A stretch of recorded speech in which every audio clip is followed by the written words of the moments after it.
If you've been enjoying our podcast as much as we have and hope that we continue past 50 episodes, here's your chance. Here's your chance to help make that happen.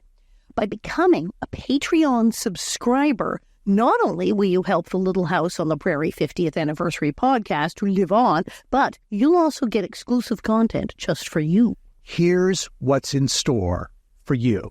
Join monthly Q&A sessions where you can ask us about anything.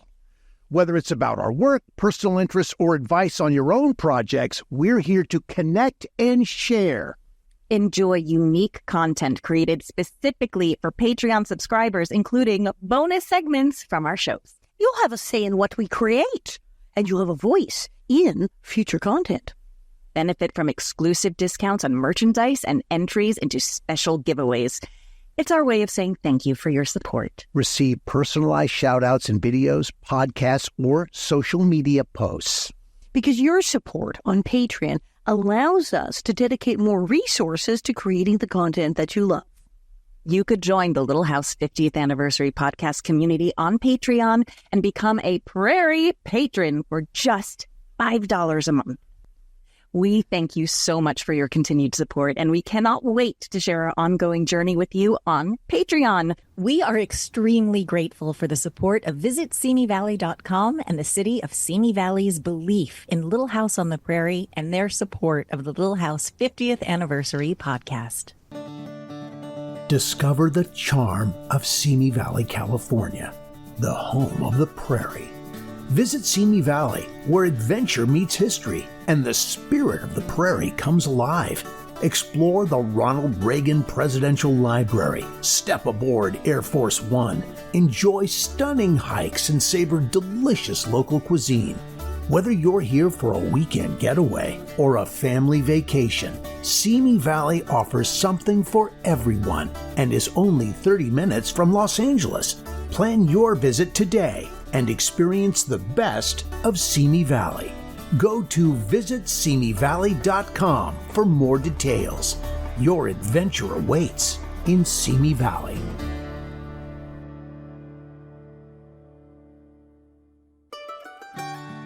Well, hello again. Hello, bonnet heads. How are you? It's been a week. I'm Pamela Bob. I'm your host, creator of Living on a Prairie, and I am here, as always, with our one and only prairie bitch, or biatch, as I kind of want to say biatch now because I do feel bad saying bitch, but she's here, Alison Hartcrum. We love you. It doesn't bother me, obviously. I know it bothers me. It bothers me because I love you. And also we are here with our hashtag imaginary boyfriend, Dean Butler. I don't feel bad about saying that to you, Dean. Okay, thank you. I'll say that. Well, hi, everybody. So, Alison, I understand you have you've had quite a journey today to get. We should make sure everyone understands that you are coming to us again from the other side of the world. France. So, what did you do to be ready today? If you don't want to say bitch, you can say garce. They call me garce. So I'm in Paris right now at a friend's who has Oh, this is that funny house. Oh my gosh, so Spider-Man and the Bird. Yeah, The Bruno funny house. I was doing a show out in near Germanville, and so today I was driven to the train in Houdan and with my luggage, and I took the train in to Montparnasse, which is bottom end of Paris and the top end of Paris. So I took the number 13 because it was getting starting to rain and taxis were going to be a zoo. So I said, held it, and actually did the escalators and the subway with all my luggage. Made and it. Don't I travel only had lightly either. So no, that's and I mean, I sold a lot of photos, so I'd unloaded a lot of stuff, so it wasn't as bad as it could be. And at least it's not the dead of summer where it's 90 degrees outside. Yeah. Freezing, actually, which also made it hard. But I had like one big case, one small space of backpacks. I'd like figured it out, and I only had to roll them like 4 blocks, and yeah, it was fine. But then I get in and was greeted with, the neighbor has a pet mouse, and it apparently has gotten out, and no one knows where it is, but we think it's in this apartment. Oh, wow. Now, I didn't hear pet I didn't mouse realize it. before. Yeah, at least it's domesticated. It's like a Poor wild rat thing. or something. And it's totally somewhere in this apartment. But You hear the little. I already heard Yeah. like scratchy behind the furniture. Oh. Now, I'm not scared of mice. That was the first time I said. He said, "Are you Right. afraid of mice?" I'm like, "No, I'm not afraid of mice. I'm not afraid No. of rats. I'm not afraid of snakes. I don't care. Tigers, alligators. Well, I just Ugh. I love all the little animals. So I'll probably try to keep it or something. I'll have to get it away from me. I know it might be really cute. It's apparently adorable, but I'm it's okay with loose. mice. It's loose. Rats, not so much. You know what I really can't do? Possums. Possums freak me out like you would never. And there are all these videos of like people opening their cabinets in their kitchen, and there's a freaking possum. It's awful. I've seen them in real life. I've seen them in my backyard. They are horrible, creepy creatures. Sorry, possum lovers out there, but move that's my sort stance. of slowly. I mean, They look they are mean. They are not one of nature's most aesthetic creatures, but I think they're pretty benign. I had one as a pet. I kept it in a hotel room in Florida while making the movie. I know. We found it in the woods. It was wild, and we had it loose. It got loose in the hotel. But yeah, when they're frightened or mad, they go. Yeah, they do that. It's terrifying. It's terrifying. That's their defense. And then if that doesn't work, then they just play dead. They just. Well, like, they also can drop bite. down. They can bite. Oh, Mine sure. did not bite anybody. It was a good, sweet little thing. But if they bite, apparently it's really bad, and they could like lock their jaws.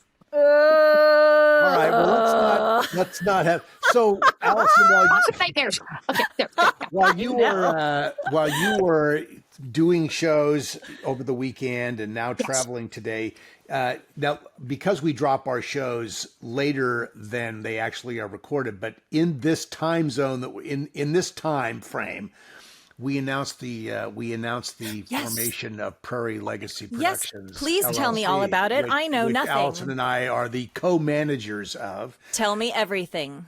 So, this is we formed Prairie Legacy Productions, Alison and I, and then Jennifer Brawlier, who has been wonderful with influencing in my social media and a devoted Little House fan, and Mike Davidson, who has been so present for the Little House cast during the last several years. And he's just been in a lot of different places. He has 17 years of connection to Little House. We formed this entity to do events principally. I mean, that's what we're going to talk about in the present, is doing events. And it really is a response, and Alison can confirm this or amplify it. It's really a response to what happened last September in Connecticut and Pennsylvania.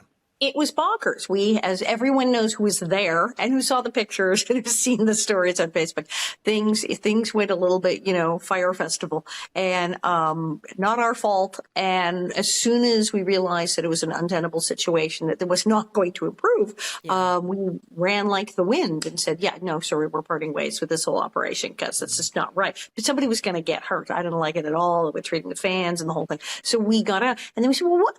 We need to do more events. And people were constantly on Facebook and in my email and in my face going, please tell me that you guys are going to have more events with the cast. We understand that whole operation crashed and burned and went out, but surely you guys could do something. And ta-da, we have and it's formed so an funny entity so that because we may do this. I saw this announcement. I was like, wait. They should have been doing this all along. Like it's funny how it took this horrible thing to happen to go, oh, wait a minute, we can actually control this. And we can do it ourselves. Without these silver linings. Yeah. Yeah, and we went through, and one of the reasons it's taken so long is because there has to be, in a relationship like this with the rights holder, Friendly Family Productions, has to be papered correctly. And so there was a lot of, in the last several weeks, a lot of back and forth on what the nature of the agreement, the fine print of the agreement's going to say. And we all signed it last Friday, which is why there's a lot of paper. It's a lot of paper when you do this. If those of you who have not created an entity, a company, and we have like things in France, people create a thing, Alison dans votre village, an association, so they can bring my show in here. It's a whole thing, and I have loose gravel, but boy, there's a lot of paper involved and a lot of filling things out and checking boxes and going back and forth about it. And I was signing it in the dressing room before the show, literally. Yeah, it was very like good. that crazy. So very good. Yeah, we sent it around finally as we started off asking for real signatures, and then we moved to a DocuSign approach, which we were all able to sign in about 5 seconds. Who does real signatures anymore? Yeah, exactly. So it's going to be fab. Yeah, I think it is going to be fab. And so when are we going to hear about events? Very soon. The first event is going to be announced very, very soon. It is deep in the planning, and we will be announcing it officially once we have the language of the announcement locked up. So, but it's coming. So with that in mind, let's move on to today, Pamela. Okay. And, yeah. All right. Well, today we're talking about the themes of compassion and understanding, which are mostly the themes of all of Little House on the Prairie. But in particular today, we have a really touching season 1 episode. We've been doing a lot of season 1, but they're goodies. And it's just us today. So from the studios of UBN Go in Burbank, California, me in New York City, this is the Little House 50th Anniversary Podcast. Season 2 recap.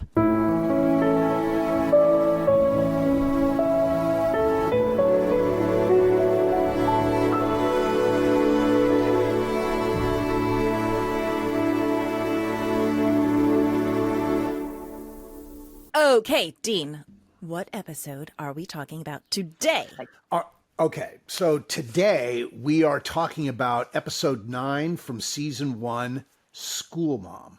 Yeah. Which premiered on Wednesday, November 13th, 1974. I mean, so this is like, early days. Yeah, this is really early. It's 2 months. It's 2 months into the show's run that this show premieres. That's this insane. This episode was written by writer-producer Ward Hawkins, who was one of Michael's writing producing mentors during the Bonanza years, and it was directed by one of Bonanza's and Little House's most stable and staple directors throughout the run, William F. Claxton.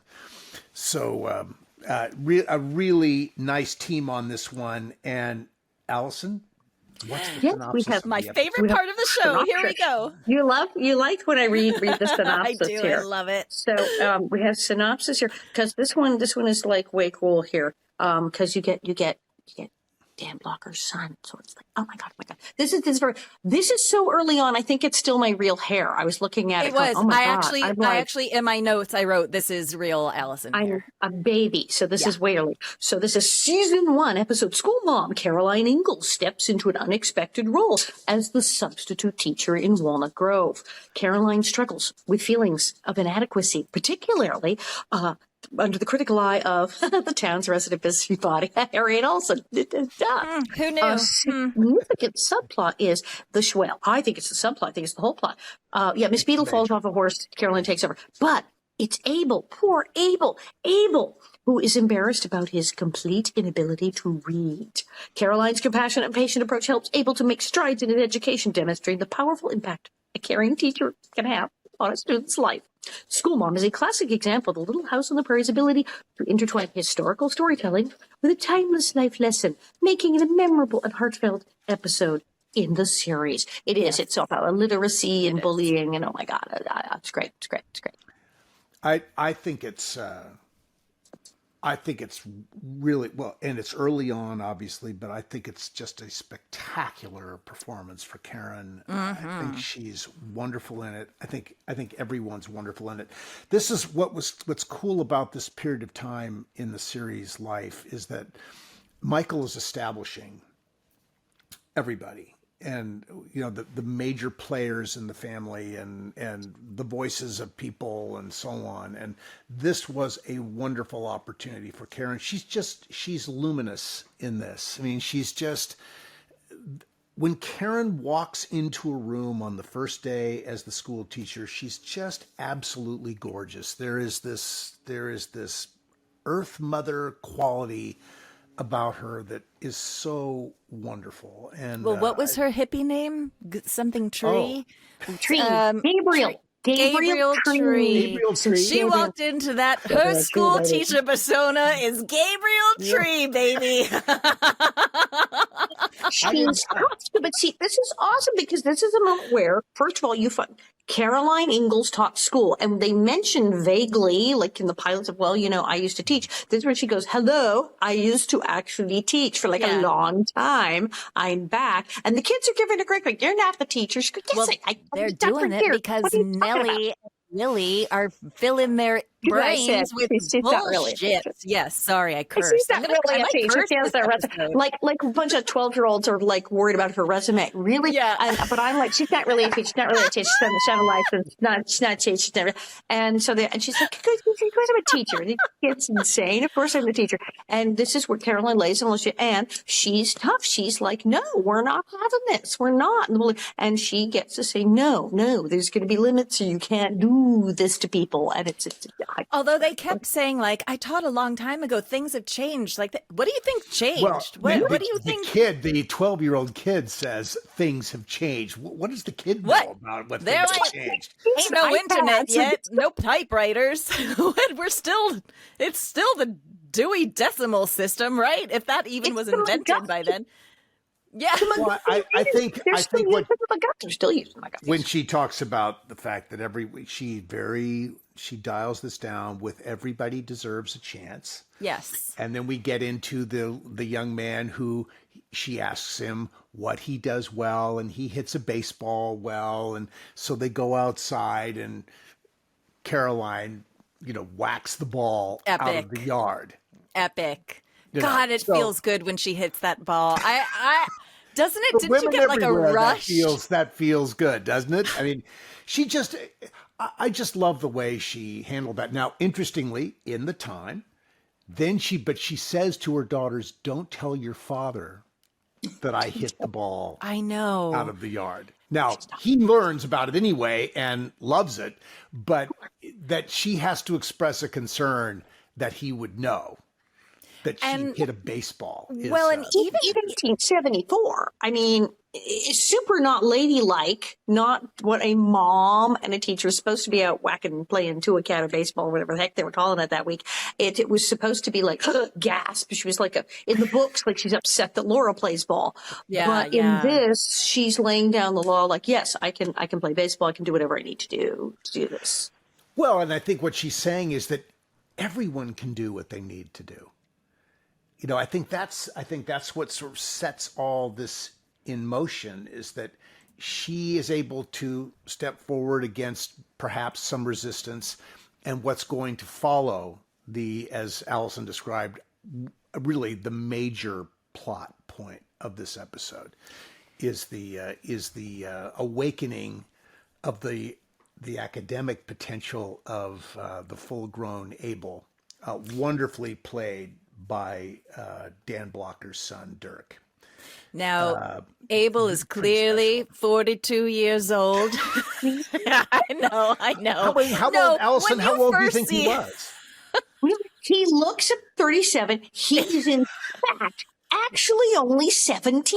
No way. Yes, he was 17 years old when he did this. His dad, Dan Blocker, but he that's how. Well, you've seen him today. Dirk Blocker is working today. He has a fine career. That's what he looks like, and he looked like a grown ass man. He was 17. Well, he had his father's hair too. I mean, that hair look was so his father. Really interesting. When you first see him, you're like, whoa, what is this full-grown man doing in this classroom? And then as the episode, he's so lovely and kind, and he's so good in this episode. You just believe it. And then as the episode goes on, you're like, okay, he's probably 17, 18, maybe 19. Maybe we'll stretch it up to 19. Yeah. But I will say it is jarring when you first see him. I was like, that man is 45 years old. Well, it's the land of the giants. I mean, He's huge. Yeah. And it's the hair, like the thinning hair. I mean, the guy is, he's the opposite of Laura Ingalls puberty trajectory-wise. Yes, let's put it this way. Where he stays a baby to like 18. But that's the thing. He looks exactly like his dad, Dan Blocker. And that was the whole thing. And that's kind of, it's almost part of the plot. You're like living it as you're watching even the show. Michael's best friend. He loved Dan Blocker. Yes, he loved Dan Blocker. Well, and thank God he was as good of an actor in this episode, because otherwise you really wouldn't have bought it. You just wouldn't have. You would have thought, what is this full-grown man doing in this classroom? But it worked. It totally worked. It's just the shock of first seeing him is like, whoa, woof. When Dan had died not that long before this. Well, it was like 2 years. I want to say 2, 3. So Michael had stepped in and said, here is this boy, a teenage boy, who has just lost his father, who was one of Michael's best friends, who he absolutely loved. And he gives this teenage boy this huge freaking part, this role, so he can follow in his dad's footsteps and kick him off. And the crew all know. And see, I was 12, but it was palpable. You knew what was going on. It was Michael's friend's kid that he loved. Yeah. And this was his huge opportunity. And the crew all knew, because remember, the crew was all from Bonanza. Course, right. So they were all like, oh my God, he's his dad. He's just like his dad. It's Look at him. And they loved him like 5 years older. Beautiful. They loved him. When he looks just like his dad, he acts like his dad. And the support and the feeling of, let's give this kid a leg up here, a chance, something. And they did. And it was lovely. It was lovely. Well, you just feel, and the way that Karen interacts with young Dirk. I mean, she obviously didn't know him before, but there's a wonderful connection that she establishes with him right away. That's very touching and warm. And I think, she comes home from that. Well, I guess I'm trying to think if it's the first day or the second. Here, I have I have my notes on the episode here, You write them down. Mine's just on my computer in front of me. Well, I'm just useless remembering it. Even with it written down, I can't remember. But there's a nice connection that's established there. And the children initially are, the teasing about that he can't read, and he of course is embarrassed by that, and Caroline's lovely with it, and realize she has an opportunity. Yeah, I just need to say, in this town full of warm, lovely people, those kids are raging assholes. Like they're so awful. And this is not the first time. It is a common theme. We see these school children being total a-holes. Like, really horrible. What's going on with the children of Walnut Grove? I mean, I know kids are a-holes, right? Like they are. Children are always they're horrible cruel to each other. So horrible. Children are historically, I mean, look, Alison, I don't know what you experienced. Pamela, I don't know what you. Oh, I certainly bullied. Experienced. Oh, I certainly experienced in school kids that were horrible, not great, because kids are testing you. Yeah, everything's a trial all the time. It's a trial. It's a hating. Yeah, well, every single one of them. Okay. Come on, Walnut Grove. You expect it from me that I'm going to be dumb. Well, he's really stupid, Yeah, of course I'm. But. Yes. Kids will, it's just like wild animals. Yeah, they will. It's just Lord of the Flies, baby. They will go for someone perceived as weak or different, and it's an age thing. There's like a peak at 9. Like everybody's pretty nice in first and second grade, and then third grade everybody's just really terrible. And then grade, they're monsters. Chilled out. 6th grade, everybody's nice, and then somewhere in junior high, all of a sudden the knives were out again. Yeah, horrible. And what is going on with you people? I couldn't believe. I was like, these kids are awful. I hate every single one of them. They're terrible children. Step up, Walnut Grove. Well, Step it up. okay, so what about... Mama freak out. Before we move too deeply into the episode, I want to jump back to the very beginning. It really connects to the awfulness of the children, or the mischievousness of the children. The young boy who comes out with the snake. With the snake. And that, and the girls are running and screaming, and then the horse shies Takes and off. gallops away. That moment, Charlotte has talked about that moment many, many times. And when we saw the shot of her, or actually the double, it looks coming just like her off the way, the double looks incredible. I never would have thought that was not Charlotte. I actually put in my notes, like, holy hell, Charlotte did that stunt. Yes. Because you see her face. It looks like Charlotte. I don't think it is Charlotte. Said dude. No, it's a dude at that. Miles. Somebody. Yeah, it's a guy doing most of the stunt work. Again, the editing. Really? Hey, like you all saw me get hit in the face with a tree branch. Yeah, Not. right. They did one of those like insane editing jobs where they kept as much of Charlotte as possible. Like, how long can we keep you in this where we don't kill you, a horse, and then edited the bejesus out of it. And the next she's on the ground. And the coming off the wagon, it's the a straight carriage, that's shot. one shot. Yeah. That's one shot. There's no cut on the ground. I mean, they did it. I mean, she never looked up at the camera. She didn't do that. But the profile was really good. And just the whole physicality was excellent. Are you sure this was a guy in a dress doing this? I'm IMDb in it, and there's been several articles. There was like the Walnut Groovy people going, "What the heck is that a stuntman?" Everyone has gone, seriously, is that a stuntman? What is happening in this episode?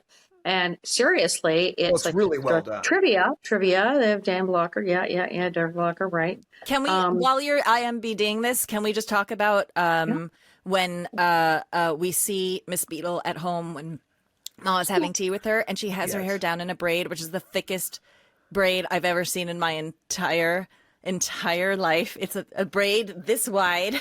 It's huge. So that's something that, as a woman, you notice that. I just said that's pretty Miss Beadle there. It's the first time we see her with her hair down, even though it's a braid, but it's her hair down. And then she's also in a lovely, lovely home, sipping on nice china. Where does Miss Beadle live? Do we know where she lives? I think she lives upstairs in the above the post office. I think that's where she theoretically lives. Because her home was very lovely. It was not a cabin in the woods somewhere. Right, it was a lovely home, fine china, and the thickest hair I've ever seen in my entire life.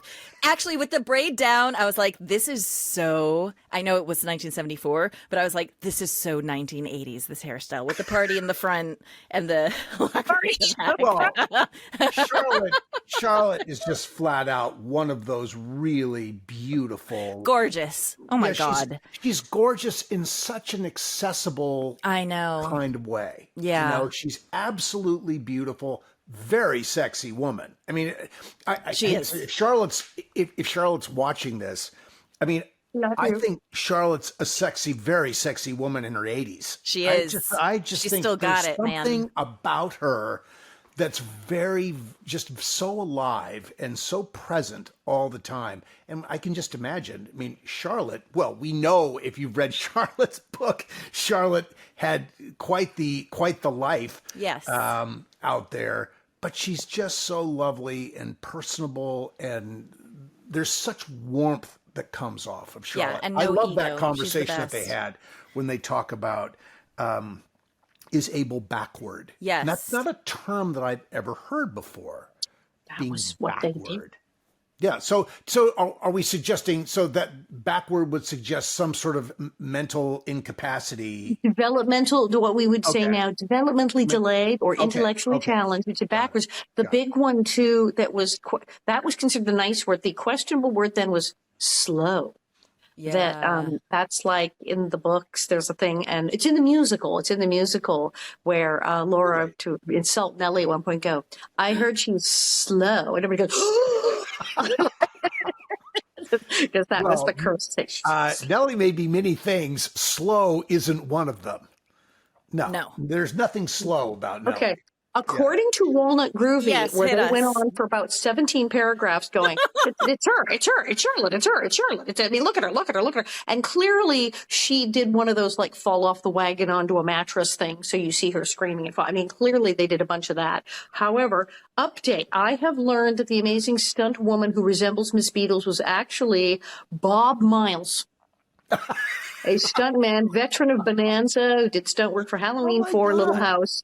And they have his picture and they're going, and as you can see, he does not look anything at all like Howard What does he Stewart. look like? But they just said, well done. The editing process was such, and they used her. I'm sure they had like something where she had to fall over, No, plummet the onto a final mattress shot and is intercut. There's the no final cut shot. of her There's coming no off the cut. wagon. It's the dive off the wagon, and then you see her face, and it looks like Charlotte. Well, you see the profile. You don't really. She doesn't look full up at the camera, but yeah, you'd swear It's really sneaky. Yeah. I mean, like I said, I watch when I run into that tree branch in Bunny, and I go, how, that really looks like I just rode straight to a tree branch in my face, and I did not. So. He must have been so slight. His frame must have been so skinny. Obviously. I mean, that's why they would have to be doubling women. Yeah. That's no, exactly. wild. I'm sure this is one of these. If it really is Bob Miles, and I wish we could check that, really anecdotally with someone who was there. Yeah. Charlotte. But yeah, well, Charlotte would. Charlotte would know.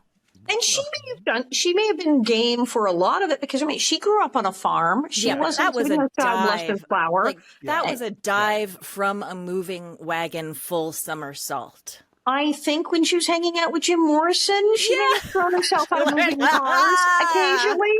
That she may have jumped out of the Volkswagen bus at Woodstock. That's That's the only explanation. That's it. I just want to talk about another part too, which is sure. Okay. Well, she comes home from school. She's defeated. She's very upset because she's scared off this student. And Charles says, and then she's like, "Don't worry." And then the kids say "dumb Abel," and she gets really upset that her own children are even calling him "dumb Abel."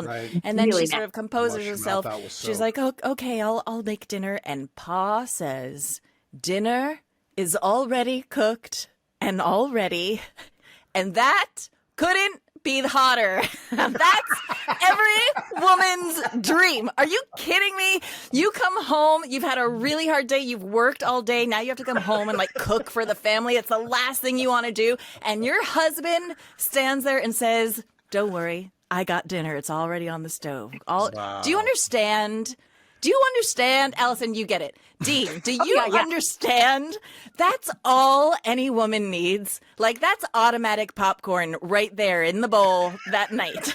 Done. Even if I come home and Bob says, "I've already called Grubhub," and the table, I'm like, "I've ordered pizza." Sit. Yeah, that's anything. And that's the thing is 1800s. And that's why Pa, beautiful, shirtless, gorgeous, hot Pa, who says, "Honey, I have dinner already." That is why America swooned. This is why. Yes, especially because of the time period. Yes, that's it exactly. But I just had to mention that because there is nothing more attractive. There's nothing hotter. There's nothing more supportive than your husband, especially in the 1800s, going, "Don't worry, honey, I got dinner tonight." Now, remember, she had to quote the Bible to get him to do dishes, though. I love that's one of my favorite scenes of all time. And if you look it up, no, it's a different episode. No, but to wipe it, then God will turn Israel, wipe it as a man wipeth a dish. And as she said, men do dishes because it's in the Bible, and it actually is. It was nice because they quoted the number and it's correct. Well, I have a question. Michael's reference to baseball in the Bible in the beginning. Oh, yeah. Dad joke. Dad joke. Classic dad joke. I do have a question for you, though. Maybe, I don't know if either one of you will know this, because Alison, you were a child, and Dean, you weren't there. I wasn't there, When did the dispute really start, the rift between Michael and Karen happen? Because these scenes are so tender and so lovely. I was just curious, because these scenes between them are so beautiful. They are.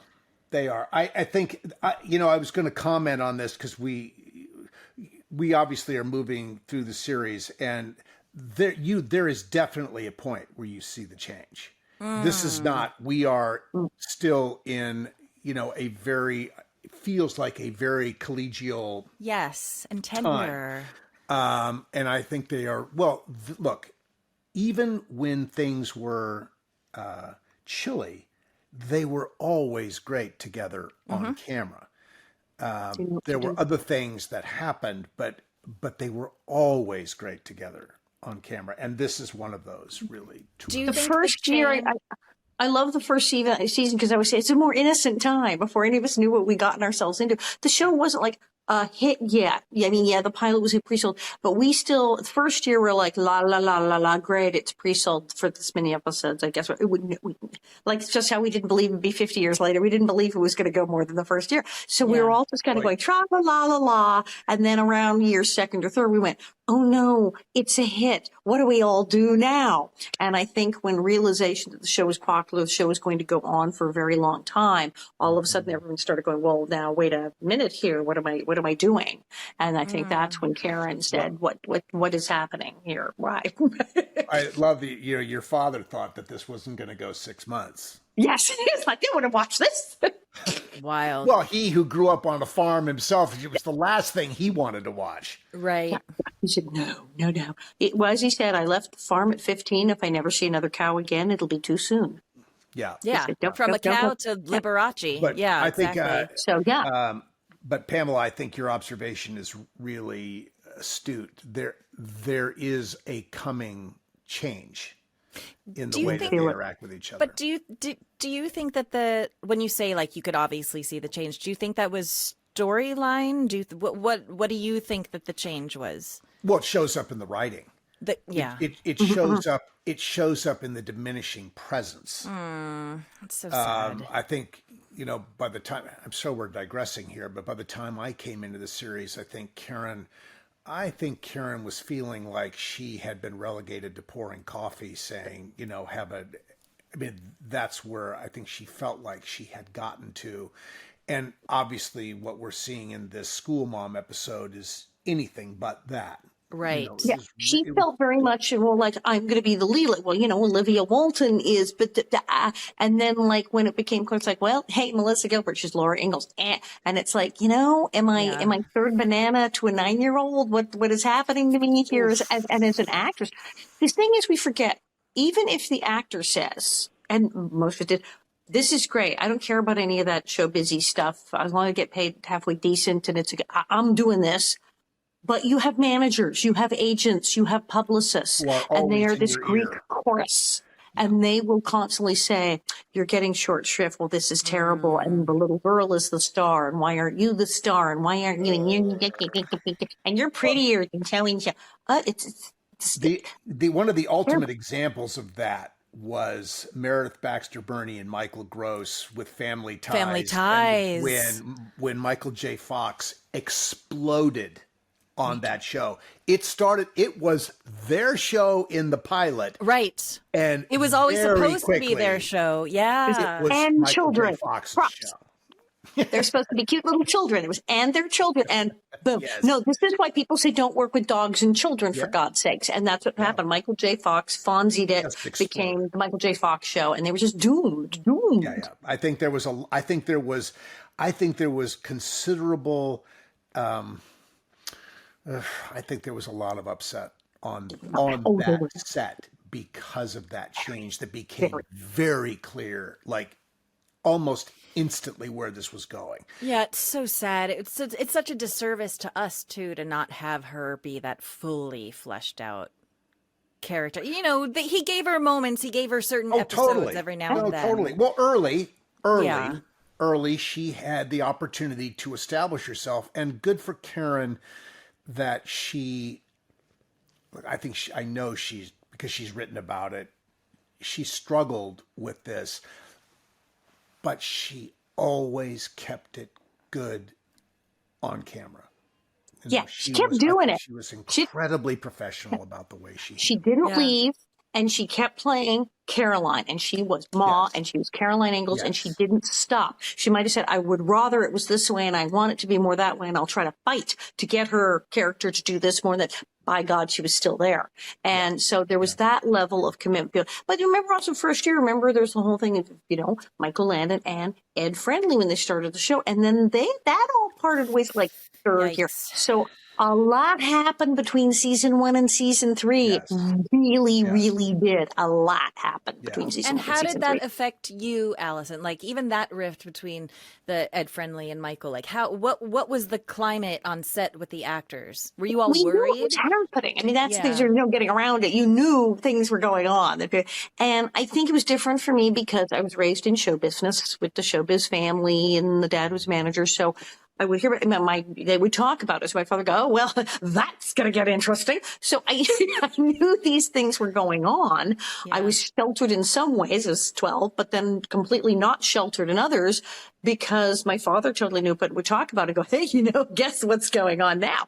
And so I knew, but then I also knew that this was a thing that happened all the time on TV shows, that this was weirdly the price of doing business. This was normal that you got on a series and somebody somewhere was going to be in a fight about something.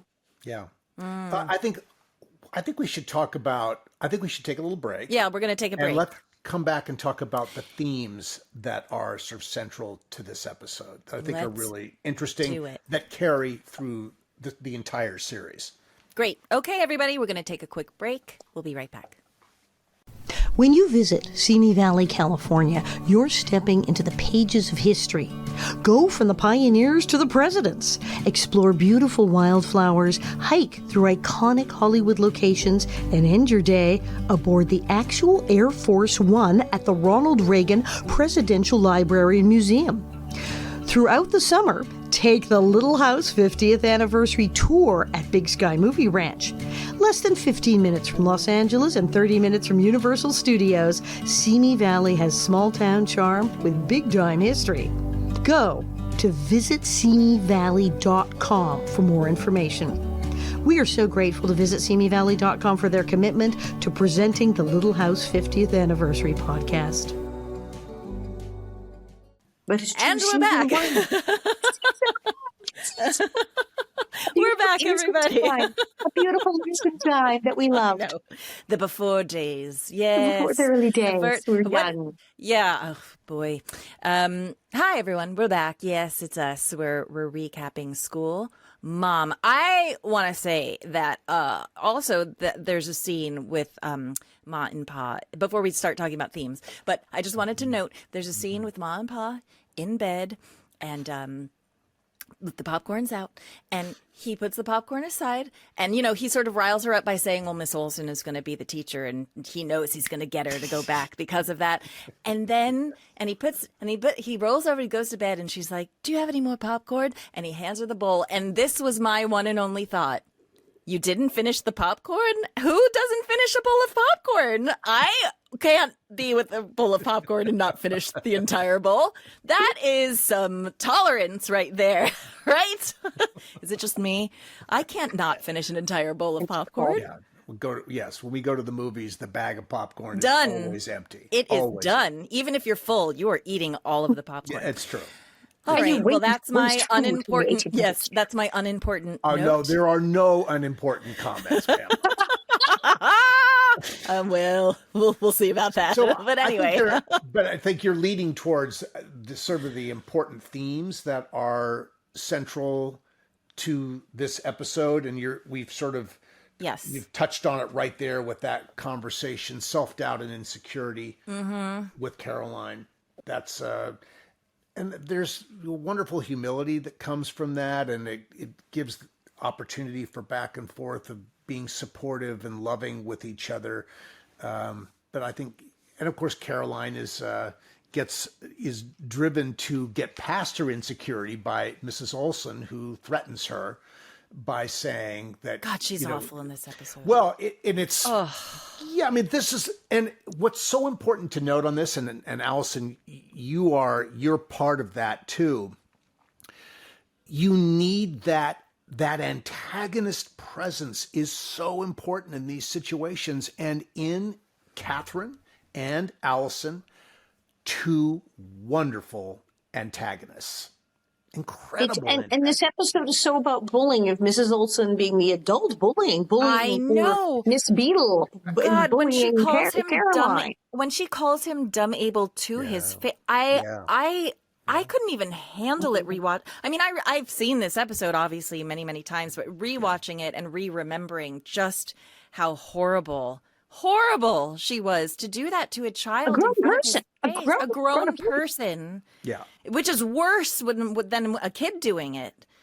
Yeah, she's of truly course, because you awful. think someone would have learned some discretion and some kindness, and of course Caroline responds wonderfully with compassion and understanding. Yes. that which is really boom.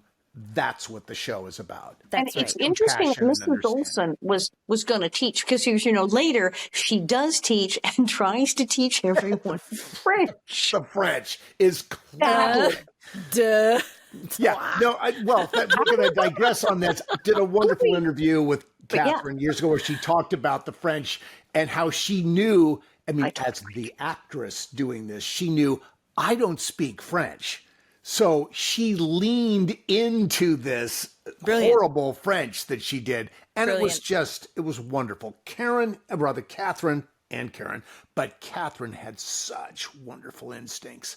And of course, she spoke more French than that. She lived in France, in Paris, for like That's 8 months funny. on the left bank. Yeah, she was an artist model, because again, Oh my God! Sexy- and that's sexy not something Jane. that she ever Topsy, Catherine McGregor, hanging out with Parisian artists. So she did live in Paris for a while. So she spoke some French. So she spoke more French than "Avez-vous parapluie bleu?" I mean, she definitely was better at French than that. But she went all the way with the worst. Oh yeah, it was wonderful. So we're going to a different episode there, but Catherine was a wonderful antagonist. This is the first time someone besides Miss Beadle teaches, where she could. All the women taught. I am the only woman in the show who never taught. Mary taught before she went blind. Yeah. Lucky for everybody. Probably right. Let me say something too, though. That I think Karen, the Ma character, always, just when I think like, this is so stereotypical, like what a feminine woman is supposed to be, or a submissive, then we'll get a kernel of like, oh no, she's got more power than that. But she's, that character is always riding that line of like submissive wife.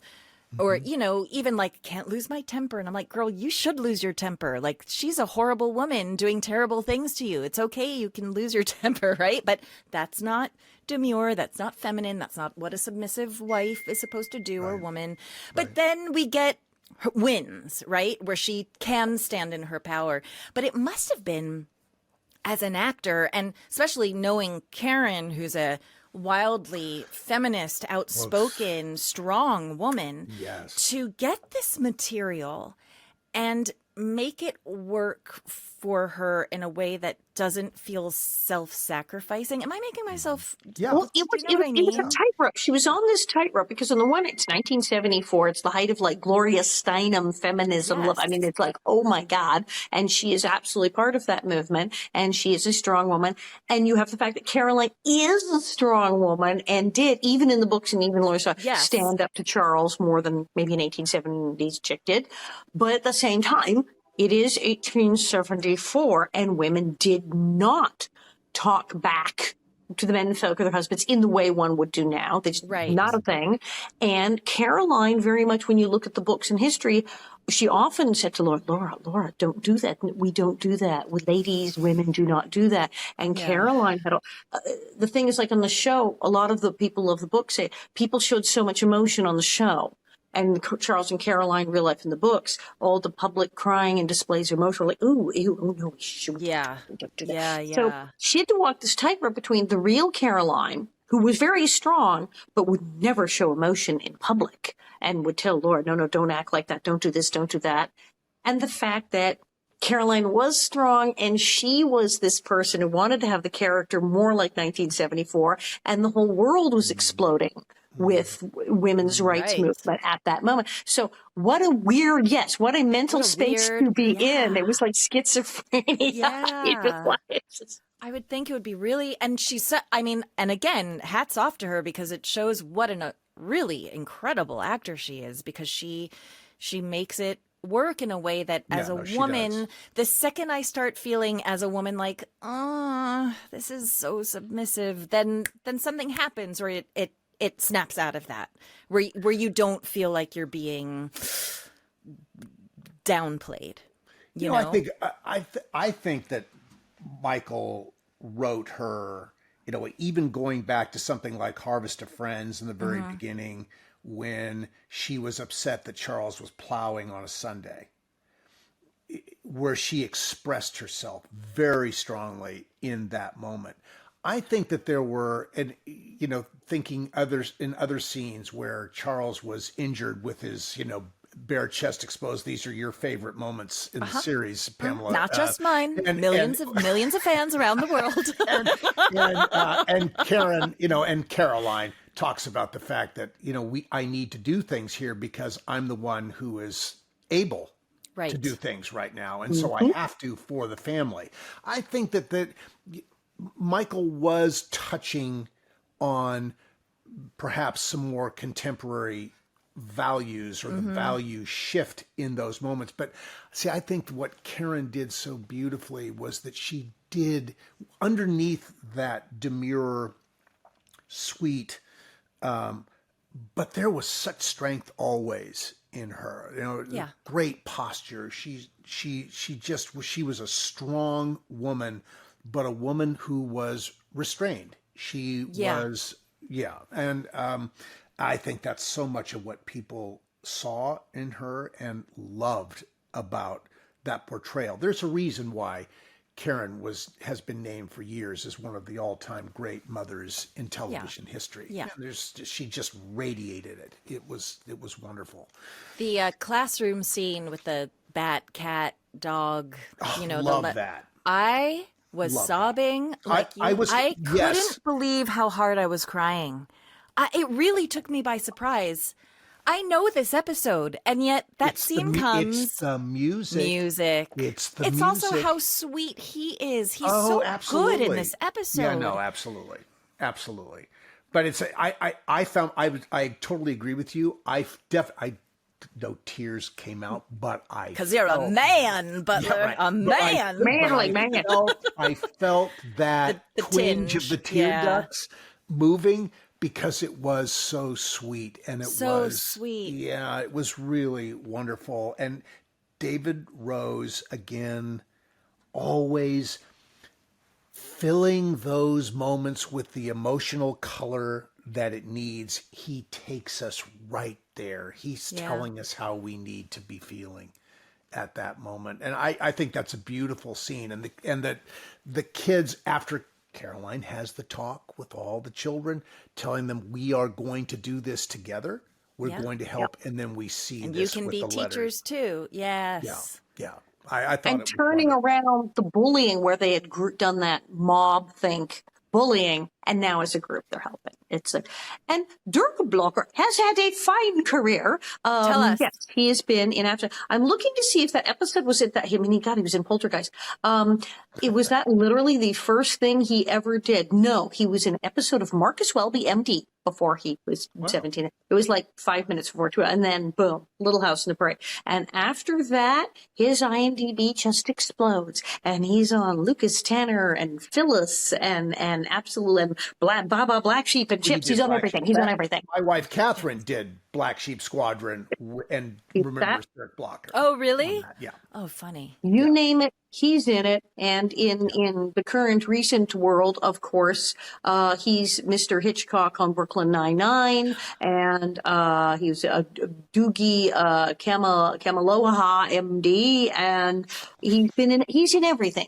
This man works like a fiend and is absolutely brilliant.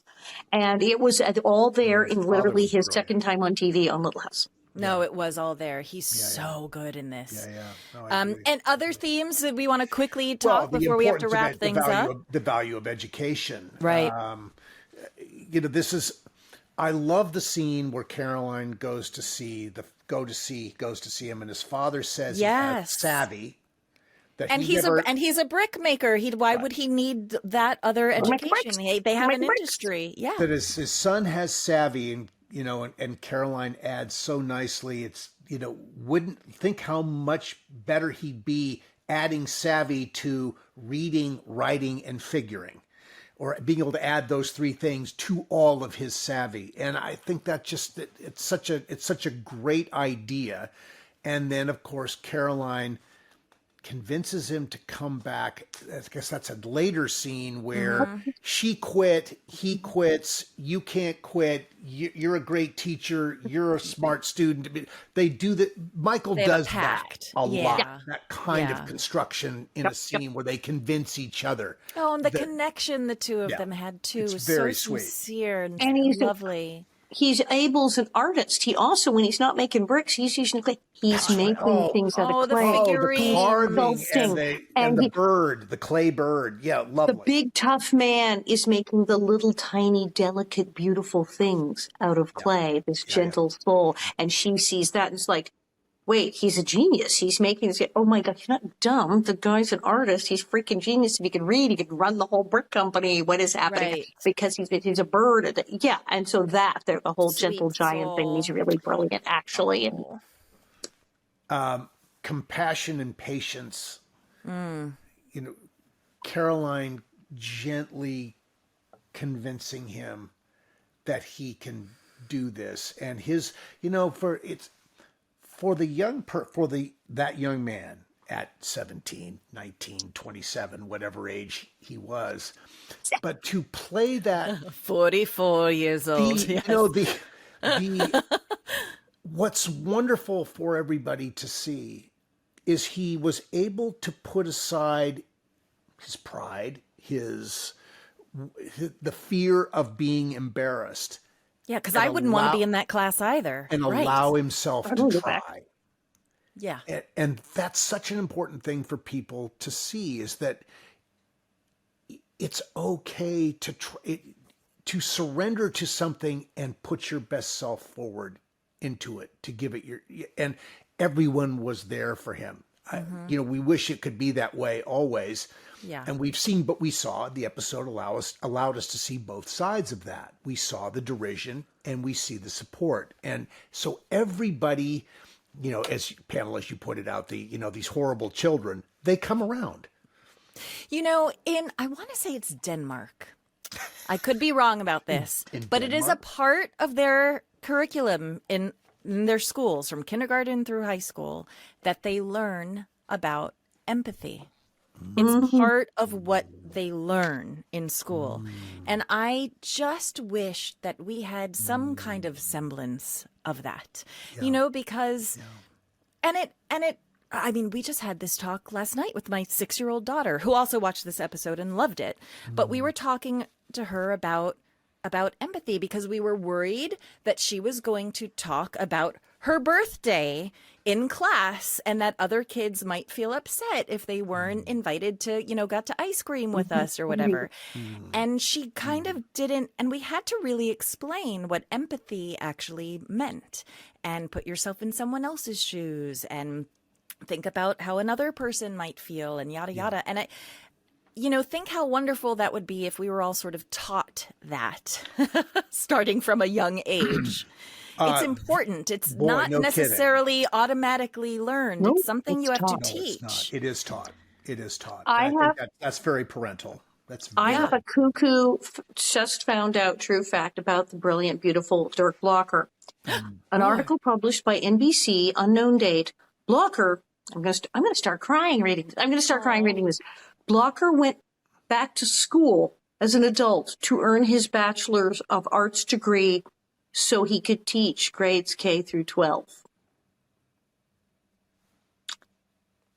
And in 2017, he published a book he'd written called Master and the Little Monk, about a lonely young boy who's befriended by a unique ally and master. Oh. Nice. Oh, Abel. I think this episode influenced him maybe just a tiny bit. Yeah. Yeah. Yeah. As we're racing for the exit, there's a little summary of this episode. So overall, School Mom is a thoughtful episode that delves into the complexities of self-worth, the transformative power of education, and the profound impact of empathy, which you're talking about right now. It remains a standout example of Little House on the Prairie's ability to address real world issues in its historical setting. It's a very touching, wonderful episode, and kudos to all involved. Karen's wonderful performance, Dirk Blocker's wonderful performance, a wonderful script by Ward Hawkins, and Bill Claxton directing Always in his very sort of, at a distance. I mean, Bill, you never saw this, Pamela, but Alison, and I just remember Bill standing, he sort of had this sort of aw shucks quality about him, and his hands were in his pockets, and he's sort of looking down at the ground, sort of shuffling his feet as he's explaining what he wants to do. But there was just such an innate sweetness about this man, and such a capable, wonderful director, and it shows in this episode, School Mom. Well, we'll be comparing this one and Blanche next, for the love of Blanche. No, I'm just kidding. We're not doing that. How did it go from here to there? Oh, season 1. It just keeps getting better and better. I love it. No, this is truly, I was so happy we chose this episode because it was so lovely revisiting it. It truly was.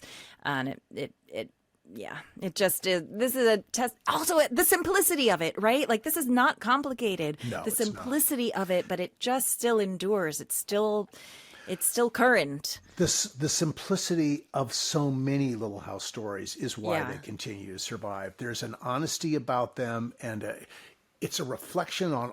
We are able to reflect on ourselves watching these episodes, and this is one of those that does that really well. Take us to the exit. Here we go, everybody. Thank you for being with us here today. We'll see you next time. Please join us on Little House 50 Podcast or littlehouse50podcast.com if you want to know what's going on.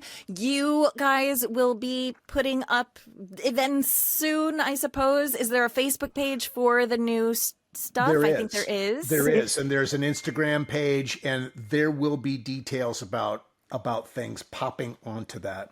Great. And I'll make sure I include those in the show notes. Please do. And we'll see you next time. Bob, go get the wig. Wait, wow. I have to do that again. That was a bad one. Bob, go get the wig. The wig. Not the whim, not the wig. Isn't it just Bob, get the wig? Bob, get the wig for God's sake. Let's fly already. How do I mess up the tagline? Dear Lord.